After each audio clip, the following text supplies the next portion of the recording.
Good morning, dear students, and welcome to Vista's e-learning and online educational platform. My name is Denzil, your physics tutor for class 11. Let's get started with today's session. We begin with this second session of the chapter, Laws of Motion. And today, we're going to recapture some of Newton's idea presented as Newton's first law. In the previous session, we discussed about the different types of fundamental forces, the effects of forces on an object, and also the different types of forces.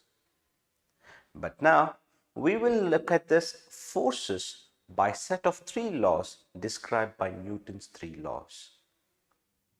So, to begin with this Newton three laws, we give credit to Sir Isaac Newton for introducing three laws. It's not just the three laws of motion, but also he introduced a concept called differential calculus and integral calculus, overall calculus. We noticed in the previous chapter, we used calculus to acquire information such as velocity and acceleration. We described a physical quantity called instantaneous velocity and also instantaneous acceleration, and we defined it using calculus. Now, the ideas that were presented by Sir Isaac Newton, he was actually inspired by another scientist by the name Galileo Galilei. Galileo Galilei was predated before Sir Isaac Newton, worked immensely just to understand the state of rest and state of motion. How objects behave when they move and when they remain at rest. So let us try to recapture those ideas once more. But the first idea regarding the motion was presented by Aristotle. So this was during 384 BC until 322 BC, a famous philosopher. Now, the idea that was presented by Aristotle is that when an arrow is shot, that arrow propels forward because of the air that is pushing the arrow. Right. But does that arrow continue to go forever? No, that arrow will eventually fall to the ground. It stops. Similarly, considering another case of a ball which is lying on the ground, when this ball is pushed, okay, when you take this ball and you try to give it a little bit of force and you push, and when you push the ball moves forward but eventually comes to a halt. So based on these observations, Aristotle declared that all moving objects eventually comes to rest because there is no continuous force acting on the object. But then that is not the case for all the objects. Some objects move even further distance for the same applied force. Let's take a look at another example of an object where I apply the same force but it moves a little more ahead. Here the surface is ice. I'm going to apply the same force on this ball. 1, 2, 3. And what you observe is this ball moves further compared to one which moved on the ground. So how is this in two different cases? In one case, the ball moved little distance, and now in case of a surface like ice, the ball moved even longer distance. So there is a little problem when it comes to this Aristotle's statement, where he said a continuous force needs to keep acting on an object for it to move forward. But this is moving a little further with the same amount of force. All right, let's take a look at closer look at the surface of an object. Okay, so we will zoom into the surface of an object for ground as well as for ice. We will see how the surface actually looks like. All right, so I'm going to zoom in 3, yeah, just done for ground. In 3, 2, 1, zooming in. Oh, it's still proper. 1, 3, 2, 1, zoom into the surface. All right. So now we have magnified and we are looking at the irregularities on the surface. These are the irregularities that you notice on a surface for ground. So when this ball has to propel forward, it has to go through this irregularities. Let's take the case of another, which is ice. Ice here has less irregularities. So let's mention this ice. Okay, ice here has less irregularities when compared to ground. Since the change in the irregularities is responsible for the ball to move at what distance, that means there's some sort of a force which is opposing the incoming forces, meaning the applied force. So there's an opposing force provided by the ground to the applied force on the object. So we have learned this opposing force in your lower standards. You might have learned it as a frictional force, a type of contact forces. We also discussed in the previous session during the introduction where I told you about different types of forces as contact force and non-contact force. Frictional force is one of the contact forces. So what if frictional force were absent? Will the ball eventually stop? Now for this, Galileo conducted a set of experiments to prove his point that objects do keep moving forever.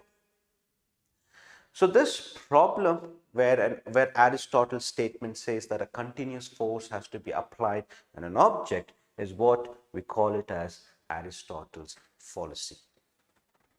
So now let us take a look at Galileo's experiment, the one which he conducted to prove that object has a tendency to move forever or to remain at rest forever, indefinite. So this Galileo's idea again was used by Newton and presented as Newton's first law. So here's the idea. A ball is dropped on an inclined surface which is inclined on the opposite sides. So when a ball is dropped at a certain height, let's call this height, okay, this is the height h. Okay, so it has to be of the same level, so I've drawn it at a different level, right? Right. So let's assume that the ball is dropped from this height h. Now when the ball is dropped from this height, what happens? It rolls down the surface and then slowly moves towards the other side and it moves up the inclined surface. Now at what height, at what maximum height does it move up that inclined surface? The maximum height that it moves is again h. See, same height. Good enough. Now here's what we're going to do next is this inclination of where the object rolls up. We will reduce that inclination a little. See, it's inclined. Now the inclination is a little reduced, a little bit less slant. And now the ball is dropped from the same height h. Until what height does the ball roll up to? Again, it reaches the same height h. Now, if I keep reducing that inclination further, you will see that the ball must reach at the same height h on the other inclined surface. And eventually, if that inclination is zero, if it's a flat surface, what should happen? When a ball rolls down, that ball will keep moving until it reaches an inclination with that same height h. So this is how Galileo presented the idea that any object that is rolled will keep rolling forever. So how did Newton put it as a statement? The idea was not completely, uh, you know, completely how described as to why the forces were applied by Galileo. He did not completely describe why the object, when an object is when a force is applied on an object, why the object keeps rolling forever. So that idea he could not recapture it, which Newton did. But with regards to Newton's first law, this is how he stated: an object remains in the state of rest or of uniform motion in a straight line unless compelled to change the state by an external force. So let me break it down for you. An object, if it is in a state of rest, if it is positioned at one particular point, if there are no forces acting on the object, then that object will remain stationary forever. And if the object is moving along a straight path, it is very important to say in a straight path. If an object is moving along a straight path, a uniform motion, then what happens? That object will remain in that state of motion unless there's an external force acting on it to change its state. So yes, a state of motion can be brought to state of rest by applying an external force. All right, now that we have looked into the statement of Newton's first law, so objects that remain in a state of rest or in a state of motion, unless it is compelled to change its state by applying an external force, since you are changing its state, the object resists the change. And that resist to the change in its state is what is defined as an inertia. So the tendency of an undisturbed object to stay in a state of rest or to keep moving with a constant velocity is what is called inertia. Don't worry, we will have a look at few examples about inertia. But one quick example that I can give you is if a car, okay, well, let's say a car, a lighter car and a heavier car, something like Nano and a Lamborghini. Now, a lighter car, it is easier to push, right? If it's in a state of rest and you apply force, it is easier to push that, which you can do it by yourself. A Lamborghini or a truck, let's take a truck. Now, it is not easy to move a truck. Why? It's because it has more mass compared to a nano car. So, inertia is the resist to the change. An object which is already at rest and you want it to be in a motion state. To push a nano car, to change the state of nano car from a rest to motion, not a difficult task, which you can do it, even for a bike. But for a truck, you find it hard to change its state because it has more mass. So we can say that inertia of an object is measured by a mass. More the mass, more will be the resist to the change. All right, let's take a look at few examples of inertia.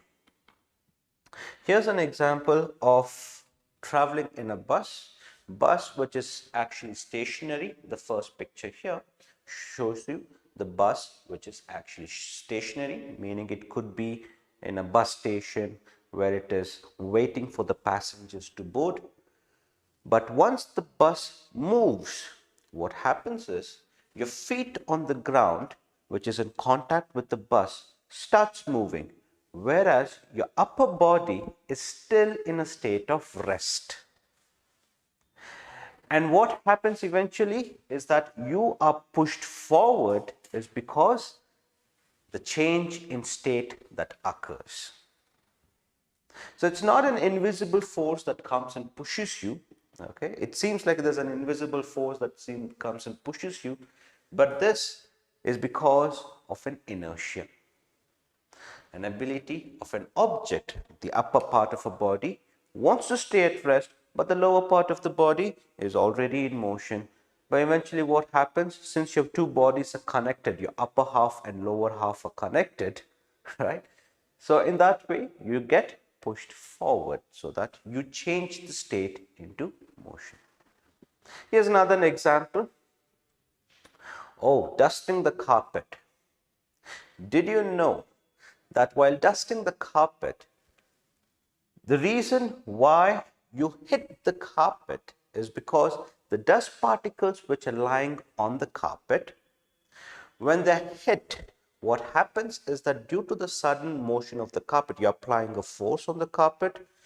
The sudden motion of the carpet moves back, but the dust particle which are lighter has this, which also has certain mass, has this resist to this change in its state.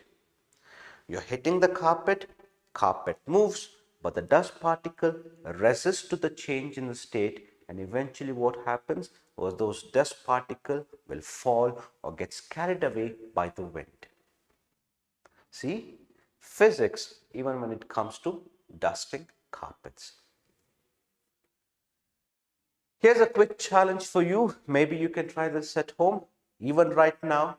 Go ahead and get a glass of water.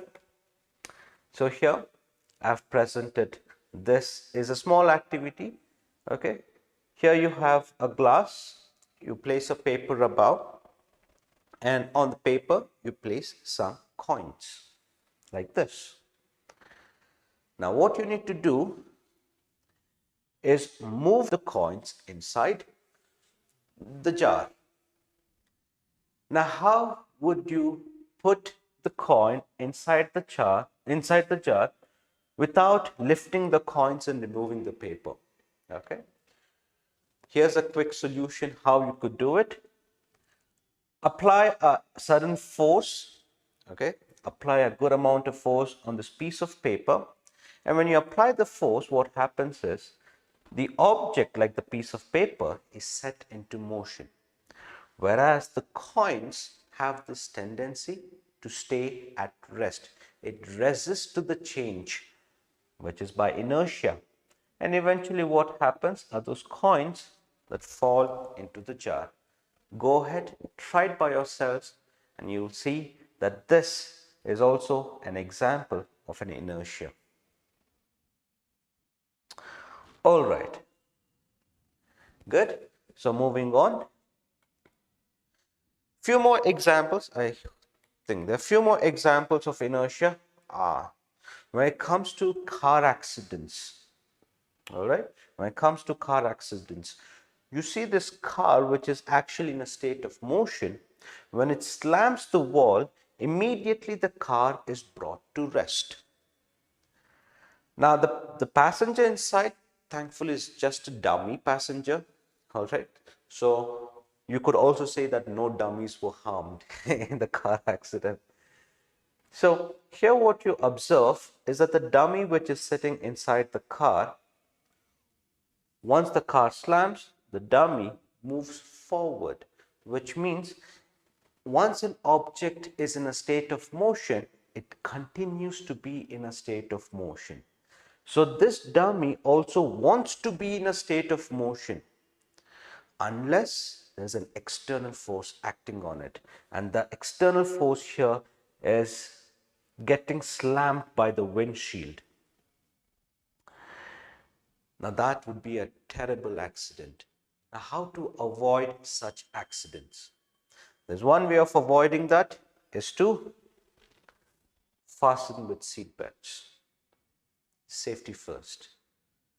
So let's take a pledge that we all fasten our seatbelts when it comes to driving, and also just being a passenger with inside the car, that we wear our seatbelts. I do it, and make sure you, for your friends and your family, do it as well.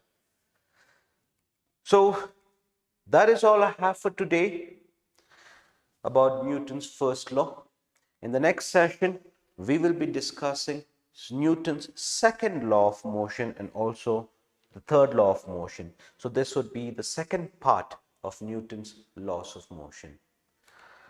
So you could visit us at www.we-learning.in to get other playlists, our class playlist. So in the next session, I will see you all, and be ready with your questions. At any point you have difficulty in understanding, you can put those in the comments below and I'll soon get to it. So take care everyone and have a nice day. Bye bye.